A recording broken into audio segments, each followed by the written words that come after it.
Hi, ನಾನು Sandeep from tech in Kannada. ಇವತ್ತು ನನ್ನ ಮುಂದೆ ಎರಡು ಸ್ಮಾರ್ಟ್ ಫೋನ್ ಇದೆ, ಮೋಟೋ ಎಡ್ಜ್ 40 ನಂತರ OnePlus 11R. ಈ ಎರಡೂ ಕೂಡ ಒಂಥರ ಪ್ರೀಮಿಯಂ ಸೆಗ್ಮೆಂಟ್ನ ಫೋನ್ ಅಂತ ಅನ್ಬೋದು. ಒಂಥರ ಆಯಿತಾ, ಎರಡೂ ಕೂಡ ಪರ್ಫೆಕ್ಟ್ ಸ್ಮಾರ್ಟ್ ಫೋನ್ ಅಲ್ಲ, ಆದರೆ ಒಂದು ಲೆವೆಲ್ಲಿಗೆ ಒಳ್ಳೆ ಸ್ಮಾರ್ಟ್ ಫೋನ್. ಈ ಒಂದು ಮೋಟೋ ಎಡ್ಜ್ 40 30,000 ರೂಪಾಯಿಗೆ ಲಾಂಚ್ ಆದರೆ, ಈ OnePlus 11R ಏನಿದೆ ಇದು 40,000 ರೂಪಾಯಿಗೆ ಲಾಂಚ್ ಆಗ್ತಿರುವಂಥದ್ದು. ನಾನಿವತ್ತು ಈ ಎರಡನ್ನೂ ಕೂಡ ಕಂಪೇರ್ ಮಾಡ್ತಾ ಇದ್ದೀನಿ, ಯಾವ್ದು ಚೆನ್ನಾಗಿದೆ ಯಾವ್ದು ಚೆನ್ನಾಗಿಲ್ಲ, ಯಾವುದನ್ನು ಯಾವ ಪ್ರೈಸ್ ರೇಂಜಲ್ಲಿ ಪರ್ಚೇಸ್ ಮಾಡಿದ್ರೆ ಒಳ್ಳೆಯದು. 30,000 ಕೊಟ್ಟು ಈ ಮೋಟೋ ಎಡ್ಜ್ 40ನೇ ಪರ್ಚೇಸ್ ಮಾಡ್ಬೋದು, ಅಥವಾ 10,000 ಜಾಸ್ತಿ ಕೊಟ್ಟು ಈ OnePlus 11R ಸ್ಮಾರ್ಟ್ಫೋನ್ನ ಪರ್ಚೇಸ್ ಮಾಡಿದ್ರೆ ಒಳ್ಳೆಯದ. ತಿಳ್ಕೊತೀರ. ಅದಕ್ಕಿಂತ ಮುಂಚೆ ನೀವು ನಮ್ಮ ಟೆಕ್ ಇನ್ ಕನ್ನಡ ಸಬ್ಸ್ಕ್ರೈಬ್ ಮಾಡ್ಕೊಂಡಿಲ್ಲ ಅಂದರೆ ಈಗಲೇ ಸಬ್ಸ್ಕ್ರೈಬ್ ಮಾಡ್ಕೊಳ್ಳಿ, ಒಂದು ಬೆಲ್ ಐಕನ್ ಕೂಡ ಕ್ಲಿಕ್ ಮಾಡ್ಬೋದು. ಮೊದಲನೇದಾಗಿ ಈ ಎರಡು ಫೋನ್ಗಳ ಡಿಸೈನ್ ಮತ್ತು ಬಿಲ್ಡ್ ಕ್ವಾಲಿಟಿ ಬಗ್ಗೆ ಮಾತನಾಡಬೇಕಂತ ಅಂದರೆ, ಈ ಮೋಟೋ ಎಡ್ಜ್ 40 ಏನಿದೆ ಇದು ಜಗತ್ತಿನ ತಿನ್ನೆಸ್ಟ್ 5G ಫೋನ್ ಅಂತ ಮೋಟೋದವರು ಕ್ಲೈಮ್ ಮಾಡೋ ಪ್ರಕಾರ ಕೇವಲ 7.5 mm ಥಿಕ್ನೆಸ್ಸನ್ನು ಹೊಂದಿರುವಂಥದ್ದು. ತುಂಬ ಅಂದರೆ ತುಂಬ ತಿನ್ನಾಗಿದೆ ಮತ್ತು ಲೈಟ್ ವೆಯ್ಟ್ ಕೂಡ ಇರುವಂಥದ್ದು. ಕೇವಲ 167 ಗ್ರಾಮ್ ವೆಯ್ಟ್ ಇದೆ.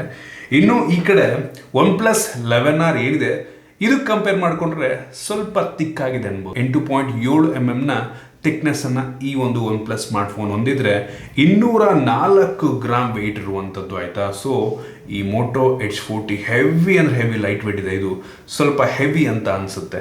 ಮತ್ತು ಈ ಎರಡೂ ಫೋನ್ಗಳ ಫ್ರಂಟಲ್ಲಿ ಗ್ಲಾಸ್ ಸಿಗ್ತಾರೆ ಆಬ್ವಿಯಸ್ಲಿ, ಆದರೆ ಈ ಮೋಟೋದಲ್ಲಿ ನಿಮಗೆ ಬ್ಯಾಕಲ್ಲಿ ಪ್ಲಾಸ್ಟಿಕ್ ಇರುವಂಥದ್ದು. ನಿಮ್ಗೆ ಇನ್ನೊಂದು ವೇರಿಯಂಟ್ ಸಿಗುತ್ತೆ, ಲೆದರ್ ಬ್ಯಾಕನ್ನು ಹೊಂದಿರುವಂಥ ವೇರಿಯಂಟು, ವೀಗನ್ ಲೆದರ್, ಆಯಿತಾ. ಸೊ ಅದು ಸಕ್ಕತ್ತಾಗಿರುತ್ತೆ ನಂಗೆ ಅನ್ನಿಸ್ತಾ ಕಂಪ್ಯಾರಿಟಿವ್ಲಿ. ಈ ಒಂದು ಫೋನಲ್ಲಿ ನಿಮಗೆ ಗ್ಲಾಸ್ ಬ್ಯಾಕ್ ಸಿಗ್ತದೆ OnePlusಲ್ಲಿ, ಒಂದು ಒಳ್ಳೆ ವಿಷಯ, ಸ್ಕ್ರ್ಯಾಚ್ ಆಗಲ್ಲ ಅಷ್ಟು ಈಸಿಯಾಗಿ. ಬಟ್ ಸ್ಟಿಲ್ ನೀವು ಎರಡಕ್ಕೂ ಕೂಡ ಬ್ಯಾಕ್ ಕವರ್ ಹಾಕ್ಕೊಳ್ಳೇಬೇಕು.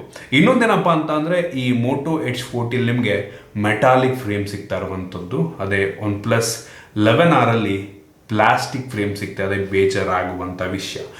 ಓವರಾಲ್ ನೋಡೋದಕ್ಕೆ ಹೋದರೆ, ಆಯಿತಾ, ಈ ಒಂದು ಫೋನಲ್ಲಿ ಪ್ಲಾಸ್ಟಿಕ್ ಬ್ಯಾಕ್ ಇದೆ ಅಥವಾ ಲೆದರ್ ಬ್ಯಾಕು, ಇದರ ಗ್ಲಾಸ್ ಬ್ಯಾಕ್ ಇದೆ. ಬಟ್ ಇದರಲ್ಲಿ ಮೆಟಾಲಿಕ್ ಫ್ರೇಮ್ ಇರೋ ಕಾರಣ ಮತ್ತು ತುಂಬ ಲೈಟ್ ವೆಯ್ಟ್, ತುಂಬ ಥಿನ್ ಆಗಿರೋ ಕಾರಣ ಈ ಒಂದು ಡಿಸೈನ್ ಮತ್ತು ಬಿಲ್ಡ್ ಕ್ವಾಲಿಟಿಯಲ್ಲಿ ಈಸಿಯಾಗಿ ಈ ಮೋಟೋ ಎಡ್ಜ್ 40 ವಿನ್ ಆಗ್ತಾ ಇರುವಂಥದ್ದು. ಲಿಟ್ರಲಿ ಕೈಲಿ ಇಟ್ಕೊಂಡ್ರೆ ಎಷ್ಟು ಲೈಟ್ ಅನಿಸುತ್ತೆ ಗೊತ್ತಾ, ತುಂಬ ತಿನ್ನಾಗಿದೆ. ಜೊತೆಗೆ IP68 ವಾಟರ್ ರೆಸಿಸ್ಟೆಂಟ್ ರೇಟಿಂಗನ್ನು ಸಹ ಹೊಂದಿರುವಂಥದ್ದು. ಆ ರೀತಿ ಯಾವುದೇ ವಾಟರ್ IP ರೇಟಿಂಗು ಈ ಒಂದು OnePlus 11R ಜೊತೆಗೆ ಸಿಗ್ತಾ ಇಲ್ಲ. ಅದು ಇನ್ನೊಂದು ಪ್ಲಸ್ ಪಾಯಿಂಟ್ ಅಂತ ಅನ್ನಿಸ್ತು, ಕ್ರೇಜಿ ಅಂತ ಹೇಳಕ್ಕೆ ಇಷ್ಟಪಡ್ತೀನಿ. ಸೊ ಡಿಸೈನ್ ಮತ್ತು ಬಿಲ್ಡ್ ಕ್ವಾಲಿಟಿಯಲ್ಲಿ ಮೋಟೋ ಎಡ್ಜ್ 40 ಈಸಿಯಾಗಿ ವಿನ್ ಆಗುತ್ತೆ. Most of the things similar ಇದೆ, ಆಯಿತಾ. ಬಟ್ ಹೇಳಿದ್ನಲ್ಲ, ಫ್ರೇಮು ಮತ್ತು ನಿಮಗೆ ಬ್ಯಾಕ್ ಡಿಸೈನ್ ಇವೆಲ್ಲ ಸ್ವಲ್ಪ ಸಣ್ಣ ಚೇಂಜು, ಲೈಟ್ ವೆಯ್ಟು ಈ ರೀತಿ. ಇನ್ನು ಡಿಸ್ಪ್ಲೇ ಬಂತು ಅಂತ ಅಂದರೆ, ಎರಡೂ ಕೂಡ ತುಂಬ ಒಳ್ಳೆಯ ಡಿಸ್ಪ್ಲೇನ ಹೊಂದಿರುವಂಥದ್ದು. ಎರಡೂ ಕೂಡ OLED ಡಿಸ್ಪ್ಲೇ. ಮೋಟೋದಲ್ಲಿ P-OLED 144 ಹರ್ಟ್ಸ್ನ ರಿಫ್ರೆಶ್ ರೇಟ್ ಹೊಂದಿರುವಂಥ ಡಿಸ್ಪ್ಲೇ ಇದ್ದರೆ, OnePlusಲ್ಲಿ ನಿಮಗೆ AMOLED 120 ಹರ್ಟ್ಸ್ನ ರಿಫ್ರೆಶ್ ರೇಟ್ ಹೊಂದಿರುವಂಥ ಡಿಸ್ಪ್ಲೇ. ಎರಡು ಕೂಡ ತುಂಬ ಬ್ರೈಟ್ ಆಗಿದೆ ಮತ್ತು ಎರಡು ಕೂಡ HDR10+ ಸಪೋರ್ಟ್ ಮಾಡುತ್ತೆ. ಎರಡು ಕೂಡ 10 ಬಿಟ್ ಡಿಸ್ಪ್ಲೇ, ತುಂಬ ಚೆನ್ನಾಗಿದೆ. ಎರಡು ಕೂಡ ನನಗೆ ಮೇಜರ್ ಡಿಫ್ರೆನ್ಸ್ ಇದೆ ಅಂತ ಅನಿಸಿಲ್ಲ. ಇದರಲ್ಲಿ P-OLED ಇದೆ, AMOLED ಇದೆ. ರಿಫ್ರೆಶ್ ರೇಟ್ ಸ್ವಲ್ಪ ಡಿಫ್ರೆಂಟ್ ಇದೆ ಬಿಟ್ಟರೆ ಅದು ಮೆಜಾರಿಟಿ ಆಫ್ ಜನಕ್ಕೆ ಮ್ಯಾಟ್ರ್ ಆಗಲ್ಲ. ಸೊ ಎರಡು ಡಿಸ್ಪ್ಲೇ ಕೂಡ ತುಂಬ ಚೆನ್ನಾಗಿದೆ ಅಂತ ಅನ್ನಿಸ್ತು. ಇನ್ನು ರ್ಯಾಮ್ ಮತ್ತು ಸ್ಟೋರೇಜಿಗೆ ಬಂತು ಅಂತ ಅಂದರೆ, ಈ ಒಂದು ಮೋಟೋದಲ್ಲಿ ನಿಮಗೆ UFS 3.1 ಸ್ಟೋರೇಜ್ ಇದೆ. ಇದರಲ್ಲೂ ಕೂಡ OnePlusಲ್ಲೂ ಕೂಡ UFS 3.1 ಸ್ಟೋರೇಜ್ ಇರುವಂಥದ್ದು. ಆದರೆ ರ್ಯಾಮಿಗೆ ಬಂತು ಅಂತ ಅಂದರೆ, ಈ ಒಂದು ಮೋಟೋದಲ್ಲಿ ನಿಮಗೆ DDR4X ರ್ಯಾಮ್ ಸಿಗ್ತಾ ಇದೆ, ಅದೇ OnePlusನಲ್ಲಿ DDR5 ರ್ಯಾಮ್ ಸಿಗ್ತಾ ಇರುವಂಥದ್ದು. ಒಂದು ಒಳ್ಳೆ ವಿಷಯ. ಒಂದು ಸಣ್ಣ ಮಾರ್ಜಿನ್ನಲ್ಲಿ ಈ ಒಂದು OnePlus ಈ ಒಂದು ರೌಂಡಲ್ಲಿ ವಿನ್ ಆಗ್ತಾ ಇರುವಂಥದ್ದು. ಎರಡು ಕೂಡ ರೀಡ್ ಟು ರೈಟ್ ಸ್ಪೀಡಲ್ಲಿ ತುಂಬ ಫಾಸ್ಟ್ ಆಗಿದೆ, ಅಪ್ಲಿಕೇಶನ್ ತುಂಬ ಫಾಸ್ಟಾಗಿ ಇನ್ಸ್ಟಾಲ್ ಆಗುತ್ತೆ. ರ್ಯಾಮ್ ಒಂದು ಸ್ವಲ್ಪ ಚೆನ್ನಾಗಿ ಕೊಟ್ಟಿದ್ರೆ ತುಂಬ ಬೆಂಕಿ ಇರ್ತಿತ್ತು ನಂಗೆ ಅನ್ನಿಸ್ದಂಗೆ. ಇನ್ನು ಪ್ರೊಸೆಸರಿಗೆ ಬಂತು ಅಂತ ಅಂದರೆ, ಎರಡು ಕೂಡ ಡಿಫ್ರೆಂಟ್ ಪ್ರೊಸೆಸರು. ಮೋಟೋದಲ್ಲಿ ನಮ್ಮ ದೇಶದ ಮೊಟ್ಟ ಮೊದಲ MediaTek Dimensity 8020 ಪ್ರೊಸೆಸರ್ ಇರುವಂಥದ್ದು. ಇದು 6 ನ್ಯಾನೋಮೀಟರ್ ಟೆಕ್ನಾಲಜಿಯೊಂದಿಗೆ ಬಿಲ್ಡ್ ಆಗಿರುವಂಥ ಪ್ರೊಸೆಸರ್. ನಾನು ಅಂಥದ್ದು ಬೆಂಚ್ ಮಾರ್ಕ್ ಚೆಕ್ ಮಾಡಿದೆ, ಲೇಟೆಸ್ಟ್ ವರ್ಷನ್ ಇನ್ಸ್ಟಾಲ್ ಮಾಡಿದೆ ಮೊನ್ನೆ. ಸೊ ಈ ಒಂದು ರೇಟಿಂಗ್ನಲ್ಲಿ 7,70,80,000 ತನಕ ರೇಟಿಂಗನ್ನು ಕೂಡ ಬರೋಂಥ ಸಾಮರ್ಥ್ಯ ಒಂದು ಪ್ರೊಸೆಸರ್ಗಿರುವಂಥದ್ದು. ಸೊ ಹೆವಿ ಪವರ್ಫುಲ್ ಆಗಿರುವಂಥದ್ದು. ಆಲ್ಮೋಸ್ಟ್ ಎಲ್ಲ ಗೇಮನ್ನು ನೀವು ಹೈ ಸೆಟ್ಟಿಂಗಲ್ಲಿ ಆಡ್ಕೊಬೋದು, ಎಕ್ಸ್ಟ್ರೀಮಲ್ಲಿ ಆಡ್ಕೊಬೋದು, ಎಲ್ಲ ಅಪ್ಲಿಕೇಶನ್ ಸ್ಮೂತಾಗಿ ರನ್ ಆಗುತ್ತೆ. ಈ ಕಡೆ OnePlus 11Rಲ್ಲಿ ನಿಮಗೆ 8+ Gen 1 ಸ್ನ್ಯಾಪ್ಡ್ರ್ಯಾಗನ್ ಇದು. ಸೊ ಇದರ ಅಂಥದ್ದು ಬೆಂಚ್ ಮಾರ್ಕ್ನ ಚೆಕ್ ಮಾಡ್ದಂಗೆ ನಿಮಗೆ 10 ಲಕ್ಷ ರೇಟಿಂಗನ್ನು ಕೊಡ್ತಾ ಇರುವಂಥದ್ದು ಒಂದು ಒಳ್ಳೆಯ ರೇಟಿಂಗು, ಹೆವಿ ಪವರ್ಫುಲ್ ಆಗಿರುವಂಥ ಪ್ರೊಸೆಸರು. ನಾನು ನಿಮಗೆ ಈ ಬೆಂಚ್ ಮಾರ್ಕಿನ ರೇಟಿಂಗ್ ತೋರಿಸ್ತಾ ಇದ್ದೀನಿ. ಸಿ ಪಿ ಯು ವೈಸು ಈ ಒಂದು ರೌಂಡಲ್ಲಿ ಆ್ಯಕ್ಚುಲಿ ಮೋಟೋ ವಿನ್ ಆಗುತ್ತೆ, C P U performance wise. ಅದೇ ಜಿ ಪಿ ಯು ಪರ್ಫಾರ್ಮೆನ್ಸ್ ಬಂತು ಅಂತ ಅಂದರೆ OnePlus ಸೂಪರ್ ಆಗಿರುವಂಥದ್ದು, ಆಯಿತಾ. ಡಬಲ್ ಪರ್ಫಾರ್ಮೆನ್ಸ್ ಜಿ ಪಿ ಯುನಲ್ಲಿ ನಿಮಗೆ ಒಂದು OnePlusಲ್ಲಿ ಸಿಗ್ತಾ ಇರುವಂಥದ್ದು. ಉಳಿದಂಗೆ ಎರಡು ಕೂಡ ಆಲ್ಮೋಸ್ಟ್ ಸೇಮ್ ಇದೆ. So C P U performance wise Moto ಚೆನ್ನಾಗಿದೆ, G P U performance wise ಈ ಒಂದು OnePlus ಚೆನ್ನಾಗಿರುವಂಥದ್ದು. ಸೊ ಇದರಲ್ಲೂ ಕೂಡ ಒಂದು ಸ್ವಲ್ಪ ಸಣ್ಣ ಮಾರ್ಜಿನ್ ಅಂತರದಲ್ಲಿ ಒಂದು OnePlus 11R ವಿನ್ ಆಗುತ್ತೆ ಅನ್ಬೋದು. ಬಟ್ ಪರ್ಫಾರ್ಮೆನ್ಸ್ ವೈಸ್ ಎರಡೂ ಕೂಡ ಆಲ್ಮೋಸ್ಟ್ ನಿಮ್ಗೆ ಈಕ್ವಲ್ ಡಿಫ್ರೆನ್ಸೇ ಗೊತ್ತಾಗಲ್ಲ, ಆಯಿತಾ. ಬಟ್ ನಂಬರ್ ವೈಸು ನಿಮಗೆ OnePlus 11R ಸ್ವಲ್ಪ ಜಾಸ್ತಿ ಪಾಯಿಂಟನ್ನು ನೀಡುತ್ತೆ.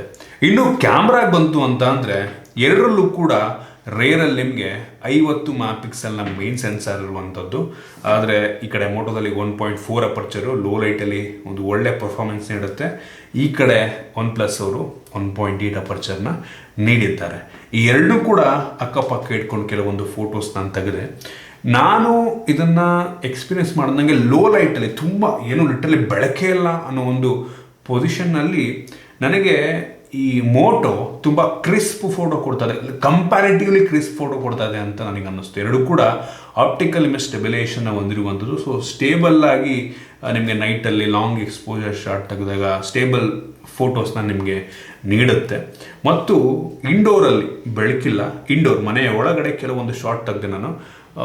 ನನಗೆ OnePlusಲ್ಲಿ 11Rಲ್ಲಿ ಸ್ವಲ್ಪ ಗ್ರೇನಿ ಅಂತ ಅನ್ನಿಸ್ತು. ಕೆಲವೊಂದು ಸೈಡ್ಗಳನ್ನ ನಾನು ನಿಮಗೆ ತೋರಿಸ್ತೇನೆ, ಸ್ವಲ್ಪ ಗ್ರೇನಿ ಅಂತ ಅನ್ನಿಸ್ತು. ಹೊರಗಡೆ ಡೇ ಲೈಟಲ್ಲಿ ನಿಮಗೆ ಡಿಫ್ರೆನ್ಸೇ ಗೊತ್ತಾಗಲ್ಲ, ಎರಡೂ ಕೂಡ ಒಂದು ಒಳ್ಳೆಯ ಫೋಟೋನ ಪ್ರೊಡ್ಯೂಸ್ ಮಾಡ್ತವೆ. ಮತ್ತು ಲೋ ಲೈಟಲ್ಲಿ ನನಗೆ ಗೊತ್ತಿಲ್ಲ, ನಾನು ನಿಮಗೆ ಈ ರೋಡಿಂದು ಒಂದು ಶಾರ್ಟ್ ತೋರಿಸ್ತಾ ಇದ್ದೀನಿ ಕತ್ಲಲ್ಲಿ ನೋಡ್ತಾ ಇದ್ದೀರಾ. ನನಗೆ ನೋಡಿದ್ರೆ ಒಂದು ಮೋಟೋದಲ್ಲಿ ಸ್ವಲ್ಪ ಒಂದು ಒಳ್ಳೆ H40ಯಲ್ಲಿ ಒಂದು ಒಳ್ಳೆ ಕಲರ್ ಮತ್ತು ಕ್ಲಾರಿಟಿ ಚೆನ್ನಾಗಿದೆ ಅಂತ ಅನ್ನಿಸ್ತಾ ಇದೆ. ಸೊ ಇನ್ನೂ ಒಂದು 2-3 ಶಾಟ್ ತೋರಿಸ್ತೀನಿ, ನೋಡ್ಕೊಂಡು ನೀವೇ ಜಡ್ಜ್ ಮಾಡ್ಬೋದು, ಆಯಿತಾ. ಸೊ ಪರ್ಸ್ನಲಿ ನನಗೆ ಈ ಆಲ್ರೌಂಡಲ್ಲಿ ಡೇ ಲೈಟು, ಇಂಡೋರು, ಔಟ್ಡೋರ್ ಮತ್ತು ನೈಟ್ ಪರ್ಫಾರ್ಮೆನ್ಸಲ್ಲಿ ನನಗೆ ಮೋಟೋ ಒಂದು ಸಣ್ಣ ಮಾರ್ಕಲ್ಲಿ ವಿನ್ ಆಗ್ಬೋದಾ ಅನ್ನೋ ಒಂದು ಫೀಲ್ ಕೊಡ್ತಾ ಇರುವಂಥದ್ದು. ಸೊ ನೋಡ್ತಾ ಇದ್ದೀರಿ, ನೀವು ಸ್ಯಾಂಪಲ್ ನೋಡಿ ಜಡ್ಜ್ ಮಾಡ್ಬೋದು. ಇನ್ನು ಈ ಎರಡು ಫೋನ್ಗಳಲ್ಲಿ ಅಲ್ಟ್ರಾ ವೈಡ್ ಆ್ಯಂಗಲ್ ಲೆನ್ಸ್ ಇದೆ. ಮೋಟೋದಲ್ಲಿ 13 megapixel ultra wide angle lens ಇದ್ದರೆ ಈ OnePlusಲ್ಲಿ ಕೇವಲ 8 ಮೆಗಾಪಿಕ್ಸೆಲ್ದು ಅಲ್ಟ್ರಾ ವೈಡ್ ಆ್ಯಂಗಲ್ ಲೆನ್ಸ್ ಇದೆ. ಸೊ ಕ್ಲಾರಿಟಿ ವೈಸು ಆಬ್ವಿಯಸ್ಲಿ ಈ ಒಂದು ಮೋಟೋ ವಿನ್ ಆಗ್ತಿರುವಂಥದ್ದು ಅಲ್ಟ್ರಾ ವೈಡ್ ಆ್ಯಂಗಲ್ ಕ್ಯಾಮ್ರಾದಲ್ಲಿ. ನೋಡ್ತಾ ಇದ್ರೆ ಅಕ್ಕಪಕ್ಕ ನೀವೇ ನೋಡಿಕೊಂಡು ಜಡ್ಜ್ ಮಾಡ್ಬೋದು. ಅದನ್ನು ಬಿಟ್ಟರೆ OnePlusಲ್ಲಿ ಒಂದು ಮ್ಯಾಕ್ರೋ ಕ್ಯಾಮ್ರಾ ಕೊಟ್ಟಿದ್ದಾರೆ, 2 ಮೆಗಾಪಿಕ್ಸೆಲ್ ಮಾಡೋಕ್ಕೆ ಕೆಲಸ ಇಲ್ಲ, ಅವಶ್ಯಕತೆ ಇರಲಿಲ್ಲ ನನಗೆ ಅನಿಸ್ತದೆ, ಕೊಟ್ಟಿಲ್ಲ ಅಂದರೂ ಆಗಿರ್ತಿತ್ತು. ಇನ್ನು ಫ್ರಂಟ್ ಕ್ಯಾಮ್ರಾಗೆ ಬಂತು ಅಂತ ಅಂದರೆ ಈ ಮೋಟೋದಲ್ಲಿ 32 ಮೆಗಾಪಿಕ್ಸೆಲ್ನ ಫ್ರಂಟ್ ಕ್ಯಾಮ್ರಾ ಇದ್ದರೆ OnePlusಲ್ಲಿ 16 ಮೆಗಾಪಿಕ್ಸೆಲ್ನ ಫ್ರಂಟ್ ಕ್ಯಾಮ್ರಾ ಇದೆ. ನಾನು ಎರಡನ್ನೂ ಚೆಕ್ ಮಾಡ್ದಂಗೆ ಮೋಟೋದಲ್ಲಿ ತುಂಬ ನ್ಯಾಚುರಲಾಗಿ ಫೋಟೋ ಬರ್ತಾ ಇದೆ, ತುಂಬ ನ್ಯಾಚುರಲಾಗಿ. ಮುಖದಲ್ಲಿರುವಂಥ ಮಾರ್ಕ್ಸ್ ಎಲ್ಲ ತುಂಬ ಕ್ಲಿಯರಾಗಿ ಕಾಣುತ್ತೆ, ನ್ಯಾಚುರಲ್ ಕಲರ್ಸು ಕೂಡ ನಿಮಗೆ ನೋಡೋಕ್ಕೆ ಸಿಗುತ್ತೆ. ಅದೇ OnePlusಲ್ಲಿ ಸ್ವಲ್ಪ ಒಂದು ರೀತಿ ನಿಮ್ಮ ಮುಖವನ್ನು ಕ್ಲಿಯರ್ ಮಾಡುತ್ತೆ. ಮತ್ತು ಕಲರ್ ನೋಡ್ತಾ ಇದ್ದೀರಾ, ನಾನು ಆ ಕಲರ್ ಇಲ್ಲವೇ ಇಲ್ಲ, ಏನೋ ಒಂಥರ ಕೆಂಪು ಕಾಣೋ ಥರ ಮಾಡ್ತಾ ಇದೆ. ಬಟ್ ಅದೇ ಚೆನ್ನಾಗಿ ಕಾಣ್ತಿರೋದು ಫೋಟೋ, ಅದೇ ಚೆನ್ನಾಗಿ ಕಾಣ್ತಿರೋದು, ಬಟ್ ಕೆಂಪು ಕಾಣೋ ಥರ ಮಾಡ್ತಾಯಿದೆ. ನಿಮಗೆ ನ್ಯಾಚುರಲ್ ಆಗಿ ಬೇಕು ಅಂತ ಅಂದರೆ ನೀವು ಮೋಟೋ ಪ್ರಿಫರ್ ಮಾಡ್ಬೋದು. ಮತ್ತು ಕೆಲವೊಂದು ಎಫೆಕ್ಟ್ಸ್ ಕೂಡ ಇದೆ, ಅದು ಎಫೆಕ್ಟ್ಸನ್ನು ಕೂಡ ಬೇಕಾದರೆ ನೀವು ಆ್ಯಡ್ ಮಾಡ್ಬೋದು. ಇದರಲ್ಲೂ ಈ ಮೋಟೋದಲ್ಲೂ ಕೂಡ ನಿಮಗೆ ಫೇಸ್ ಕ್ಲಿಯರಾಗಿ ಕಾಣೋ ರೀತಿ ಬೇಕಾದರೂ ನೀವು ಮಾಡ್ಬೋದು. ಸೊ ಒಟ್ಟಿಗೆ ಓವರಾಲ್ ಪ್ರಿಫರೆನ್ಸ್ ಮೇಲೆ ಡಿಪೆಂಡ್ ಆಗುತ್ತೆ. ಎರಡೂ ಕ್ಯಾಮ್ರಾ ಚೆನ್ನಾಗಿದೆ, ನಿಮ್ಗೆ ನ್ಯಾಚುರಲ್ ಆಗಬೇಕು ಅಂದರೆ ಮೋಟೋ ಪ್ರಿಫರ್ ಮಾಡ್ಬೋದು. ಸ್ವಲ್ಪ ಓವರ್ ಸ್ಯಾಚುರೇಟ್ ಆಗಬೇಕು ಅಂದರೆ ನಿಮಗೆ OnePlus ಇಷ್ಟ ಆದರೂ ಆಗಬಹುದು. ಜೊತೆಗೆ ನಾನು ಈ ಎರಡೂ ಫೋನ್ಗಳಲ್ಲಿ ಅಬ್ಸರ್ವ್ ಮಾಡ್ದಂಗೆ ಹೌದು, ಈ OnePlus ಏನಿದೆ ಇದು ಫೇಸಸ್ಸನ್ನು ತುಂಬ ಓವರ್ ಸ್ಯಾಚುರೇಟ್ ಮಾಡುತ್ತೆ. ಆದರೆ ಈ ಮೋಟೋ ಏನಿದೆ ಫೇಸಸ್ನ ತುಂಬ ನ್ಯಾಚುರಲಾಗಿ ಒಂದು ರೀತಿ ತೋರಿಸುತ್ತೆ. ಆದರೆ ಈ ಕಲರ್ಸನ್ನು ಸ್ವಲ್ಪ ಸ್ಯಾಚುರೇಷನ್ನ ಜಾಸ್ತಿ ಮಾಡುತ್ತೆ. ಆ ಸ್ಯಾಂಪಲ್ ನೋಡಿ ನೀವೇ ಜಡ್ಜ್ ಮಾಡ್ಬೋದು. ಸೊ ಪೋರ್ಟ್ರೇಟ್ನೆಲ್ಲ ತೋರಿಸ್ತಾ ಇದ್ದೀನಿ. ಸೊ ಫೇಸ್ ತುಂಬ ನ್ಯಾಚುರಲ್ ಆಗಿದೆ, ಈ ಶೇರ್ಡ್ ಕಲರ್ ಎಲ್ಲ ಸ್ವಲ್ಪ ಎತ್ಕಾಣೋ ರೀತಿ ಮಾಡ್ತಾ ಇರುವಂಥದ್ದು. ಸೊ ನೀವೇ ನೋಡಿ ಜಡ್ಜ್ ಮಾಡ್ಬೋದು. ಇನ್ನು ವಿಡಿಯೋಗ್ರಫಿಗೆ ಬಂತು ಅಂತಂದರೆ ಈ ಮೋಟೋದಲ್ಲಿ ಫ್ರಂಟ್ ಮತ್ತು ಬ್ಯಾಕ್ ಎರಡೂ ಕೂಡ 4K ವಿಡಿಯೋ ರೆಕಾರ್ಡ್ ಮಾಡಿದ್ರೆ ಈ OnePlusಲ್ಲಿ ನಿಮಗೆ ರೇರ್ ಕ್ಯಾಮ್ರಾ, ಹಿಂದ್ಗಡೆ camera 4K, front camera full HD record ಮಾಡುತ್ತೆ. ಇವ್ರು ಕೊಡ್ಬೋದಾಗಿತ್ತು ನಂಗೆ ಅನ್ನಿಸ್ತಂಗೆ. ಸೊ ಈ ಒಂದು ರೌಂಡಲ್ಲಿ ಎರಡು ಕೂಡ ಆಲ್ಮೋಸ್ಟ್ ಸೇಮ್ ಪರ್ಫಾರ್ಮೆನ್ಸ್. ಮೋಸ್ಟ್ಲಿ ಒಂದು ಸಣ್ಣ ಪಾಯಿಂಟನ್ನು, ಒಂದೇ ಒಂದು ಪಾಯಿಂಟನ್ನು ನಾನು ಈ ಮೋಟೋಗೆ ಸ್ವಲ್ಪ ಜಾಸ್ತಿ ಕೊಡ್ತೀನಿ. ಇನ್ನು ಸೆಕ್ಯೂರಿಟಿ ವೈಸ್ ಎರಡರಲ್ಲೂ ಕೂಡ ಫ್ರಂಟ್ ಕ್ಯಾಮ್ರಾ ಇದೆ, ಎರಡರಲ್ಲೂ ಕೂಡ ಇನ್ ಡಿಸ್ಪ್ಲೇ ಫಿಂಗರ್ ಪ್ರಿಂಟ್ ಸೆನ್ಸರ್ ಇದೆ, ಎರಡೂ ಕೂಡ ತುಂಬ ಫಾಸ್ಟಾಗಿ ಲಾಕ್ ಮಾಡುತ್ತೆ. ಏನೋ ಡಿಫ್ರೆನ್ಸ್ ಅಂತ ಅನ್ನಿಸ್ಲಿಲ್ಲ ನನಗೆ. ಇನ್ನು OS-ಗೆ ಬಂತು ಅಂತ ಅಂದರೆ ಎರಡರಲ್ಲೂ ಕೂಡ Android 13 ಇರೋದು. ಬಟ್ ಯೂಸರ್ ಎಕ್ಸ್ಪೀರಿಯನ್ಸ್ ವೈಸು ಮೋಟೋದಲ್ಲಿ ನಿಮಗೆ ಕ್ಲೋಸ್ ಟು ಅಲ್ಲ ಸ್ಟಾಕ್ ಆ್ಯಂಡ್ರಾಯ್ಡ್ ಎಕ್ಸ್ಪೀರಿಯನ್ಸ್ ಸಿಗುತ್ತೆ ನಿಮಗೆ. ಅದೊಂದು ಪ್ಲಸ್ ಪಾಯಿಂಟ್ ಅನ್ನಿಸ್ತು. ಮುಂಚೆ OnePlus ಚೆನ್ನಾಗಿತ್ತು ಆಯಿತಾ, ನಿಮಗೆ ಫುಲ್ ಸಕ್ಕದಾಗಿ ಆಪ್ಷನ್ ವೈಸ್ ಮುಂಚೆ ಚೆನ್ನಾಗಿತ್ತು, ಫುಲ್ ಸ್ಟಾಕ್ ಅನ್ನಿಸ್ತಿತ್ತು. ಬಟ್ ರೀಸೆಂಟ್ ಡೇಸಲ್ಲಿ ಒಂಥರ ಯಾವುದೋ OS ಯೂಸ್ ಮಾಡೋದಂಗೆ ಆಗುತ್ತೆ. ಬಟ್ ನಿಮಗೆ ಈ ಒಂದು ಮೋಟೋದಲ್ಲಿ ಪ್ಯೂರ್ ಆ್ಯಂಡ್ರಾಯ್ಡ್ ಎಕ್ಸ್ಪೀರಿಯೆನ್ಸು ನಿಮಗೆ ಸಿಗ್ತಾ ಇರುವಂಥದ್ದು. ಸೊ ಅದು ಇನ್ನೊಂದು ಪ್ಲಸ್ ಪಾಯಿಂಟ್. ನಿಮಗೆ ಇಬ್ಬರು ಕೂಡ ನಿಮಗೆ ಒಂದು 2 ವರ್ಷ ಸಾಫ್ಟ್ವೇರ್ ಅಪ್ಡೇಟ್ ಕೊಡ್ತಾರೆ, ಗ್ಯಾರಂಟಿ ಮಾಡಿದ್ದಾರೆ ಇವರು. ಮೋಟೋದವ್ರು 2 ವರ್ಷ ಮತ್ತು 3 ವರ್ಷ ಸೆಕ್ಯೂರಿಟಿ ಪ್ಯಾಚಸ್ ಅಂತ OnePlus ಅವರು ಕೂಡ ನಂಗೆ ಅನ್ನಿಸ್ದಂಗೆ ಅಷ್ಟೇ ಕೊಡ್ತಾರೆ. ಸೊ ಬಟ್ ಕ್ಲೀನ್ OS ನಿಮಗೆ ಬೇಕು ಅಂದರೆ ಮೋಟೋ. ಸೊ ಈ ಒಂದು ರೌಂಡಲ್ಲಿ ಮೋಸ್ಟ್ಲಿ ಒಂದು ಈಕ್ವಲ್ಲೇ ಕೊಡ್ತೀನಿ ಆಯಿತಾ. ಬಟ್ ಸಮ್ ಪಾಯಿಂಟ್ ಸ್ವಲ್ಪ ನಿಮಗೆ ಸ್ಟಾಕ್, ಬಟ್ ಪ್ರಿಫರೆನ್ಸ್ ಕೆಲವು ಜನಕ್ಕೆ ಒಂದೊಂಥರ OS ಇಷ್ಟ ಆಗುತ್ತೆ. ನನ್ನನ್ನು ಕೇಳಿದ್ರೆ ನನಗೆ ಮೋಟೋ OS ಸ್ಟಾಕ್ ಆ್ಯಂಡ್ರಾಯ್ಡ್ ಇಷ್ಟ ಆಗುತ್ತೆ ಅಂತೀನಿ. ಇನ್ನು ಕೆಲವು ಜನಕ್ಕೆ OnePlus ಇಷ್ಟ ಆಗ್ಬೋದು. ಸೊ ಬಿಡಿ, ಈಕ್ವಲ್ಲೇ ಇರಲಿ ಆಯಿತಾ. ಇನ್ನು ಸ್ಪೀಕರಿಗೆ ಬಂತು ಅಂದರೆ ಎರಡರಲ್ಲೂ ಕೂಡ ಸ್ಟೀರಿಯೋ ಸ್ಪೀಕರ್ ಇದೆ. ಬಟ್ ನಿಮಗೆ ಮೋಟೋದಲ್ಲಿ ಡಾಲ್ಬಿ ಅಟ್ಮೋಸ್ ಸ್ಪೀಕರ್ ಸಿಗ್ತದೆ, ಅದೊಂದು ಪ್ಲಸ್. ಎರಡು ಕೂಡ ಚೆನ್ನಾಗಿದೆ, ಕ್ಲಾರಿಟಿ ಚೆನ್ನಾಗಿದೆ. ಬಟ್ ಇದರಲ್ಲಿ ಡಾಲ್ಬಿ ಅಟ್ಮೋಸ್ ಸಿಗ್ತದೆ ಅಷ್ಟೇ. ಇನ್ನು ಬ್ಯಾಟ್ರಿಗೆ ಬಂತು ಅಂತ ಅಂದರೆ ನಿಮಗೆ ಈ ಒಂದು ಮೋಟೋದಲ್ಲಿ 4400 mAh ಕೆಪಾಸಿಟಿ ಬ್ಯಾಟ್ರಿ ಇದೆ. ತುಂಬ ತಿನ್ನಾಗಿರೋದ್ರಿಂದ ಸಣ್ಣ ಕೆಪಾಸಿಟಿ ಬ್ಯಾಟ್ರಿ ಇದೆ. ಈ ಕಡೆ OnePlus-ಅಲ್ಲಿ 5000 mAh ಕೆಪಾಸಿಟಿ ಬ್ಯಾಟ್ರಿ ಇರುವಂಥದ್ದು, ಅದಕ್ಕೆ ಸ್ವಲ್ಪ ತಿಕ್ ಆಗಿದೆ. ನಿಮಗೆ ಈ OnePlus ಜೊತೆಗೆ 100 ವ್ಯಾಟ್ನ ಚಾರ್ಜರ್ ಬಾಕ್ಸ್ ಒಳಗೆ ಸಿಗ್ತಾ ಇದ್ದರೆ, ಈ ಮೋಟೋದಲ್ಲಿ ನಿಮಗೆ 68 ವ್ಯಾಟ್ನ ಚಾರ್ಜರ್ ಸಿಗ್ತಾ ಇದೆ. ಒಟ್ಟಿಗೆ ಈ ರೌಂಡಲ್ಲಿ ಹೌದು ಆಬ್ವಿಯಸ್ಲಿ ದಪ್ಪ ಇರೋದ್ರಿಂದ ಈ ಒಂದು ಫೋನ್ ವಿನ್ ಆಗುತ್ತೆ. ಬಟ್ ಇನ್ನು ಮುಗುದಿಲ್ಲ. ಈ ಫೋನಲ್ಲಿ ವೈರ್ಲೆಸ್ ಚಾರ್ಜಿಂಗನ್ನು ಕೊಟ್ಟಿದ್ದಾರೆ. ಸೊ ಅದೊಂದು ಪ್ಲಸ್ ಪಾಯಿಂಟ್ ಅಂತ ಅನ್ನಿಸ್ತು ನನಗೆ. ಸೊ ಈ ಸೆಗ್ಮೆಂಟ್, ಈ ಪ್ರೈಸ್ ರೇಂಜಲ್ಲಿ, ಈ ಸೆಗ್ಮೆಂಟಲ್ಲಿ 30,000 ರೇಂಜಲ್ಲಿ ತುಂಬ ಯೂನಿಕ್ ಫೀಚರು ವೈರ್ಲೆಸ್ ಚಾರ್ಜಿಂಗನ್ನು ಕೊಟ್ಟಿರುವಂಥದ್ದು. ಸೊ ಈ ಒಂದು ರೌಂಡಲ್ಲಿ ಈಕ್ವಲ್ ಅಂತೀನಿ. ಇದರ ಸ್ವಲ್ಪ ಕೆಪಾಸಿಟಿ ಜಾಸ್ತಿ ಇದೆ, ಬಟ್ ವೈರ್ಲೆಸ್ ಚಾರ್ಜಿಂಗ್ ಕೊಟ್ಟಿರೋದು ಇದು ಕೂಡ ನನಗೆ ಈಕ್ವಲ್ ಅಂತ ಅನ್ನಿಸ್ತಾ ಇದೆ. ಎರಡರಲ್ಲೂ ಕೂಡ ನನಗೆ Wi-Fi 6 ಸಿಗ್ತಾ ಇದೆ. ಎರಡರಲ್ಲೂ ಕೂಡ ಬ್ಲೂಟೂತ್ 5. ಇದರಲ್ಲಿ 5.2 ಇದೆ, 5.3 ಇದೆ. ಮೇಜರ್ ಡಿಫ್ರೆನ್ಸ್ ಆಗೋದಿಲ್ಲ. ಮತ್ತಿರೋದೇನಪ್ಪ ಅಂತಂದರೆ ಈ ಫೋನ್ ಏನಿದೆ 5G, 2 5G, ಬಟ್ ಇದರಲ್ಲಿ 14 5G ಬ್ಯಾಂಡ್ ಸಿಗ್ತಾ ಇದೆ, 9 5G ಬ್ಯಾಂಡ್ ಇದೆ. ಮತ್ತು ಇದರಲ್ಲಿ eSIM ಆಪ್ಷನ್ ಕೂಡ ಕೊಟ್ಟಿದ್ದಾರೆ ಫಾರ್ ದ ಫಸ್ಟ್ ಟೈಮ್ ಈ ಪ್ರೈಸ್ ರೇಂಜಲ್ಲಿ.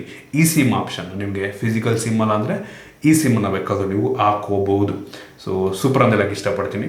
ಸೊ ಓವರಾಲ್ ನೋಡೋದಕ್ಕೆ ಹೋದರೆ ಪ್ರೈಸ್ ಡಿಫ್ರೆನ್ಸ್ ಇದೆ ಹೌದು. ನಿಮಗೆ ಮೋಟೋ 30,000 ರೂಪಾಯಿಗೆ ಸಿಕ್ಕರೆ ಈ OnePlus 40,000 ರೂಪಾಯಿ ಆಗುತ್ತೆ.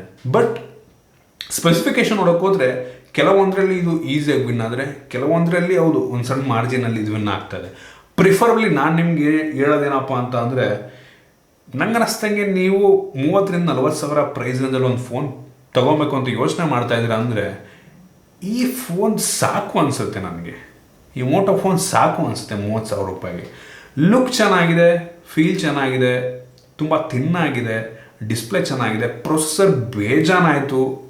ಹೌದು ನಿಮಗೆ ಹೆವಿ ಎಕ್ಸ್ಟ್ರೀಮ್ ಬೇಕು, ನಿಮಗೆ ಎಂಡೇ ಬೇಕು ಅಂದರೆ ಹೌದು ಪ್ರಿಫರ್ ಮಾಡ್ಬೋದು. ಬಟ್ ನೋಡೋದಕ್ಕೆ ಹೋದರೆ ಮೆಜಾರಿಟಿ ಆಫ್ ದ ಒಂದು ರೌಂಡಲ್ಲಿ ಈ ಫೋನ್ ವಿನ್ ಆಗ್ತಾ ಇದೆ.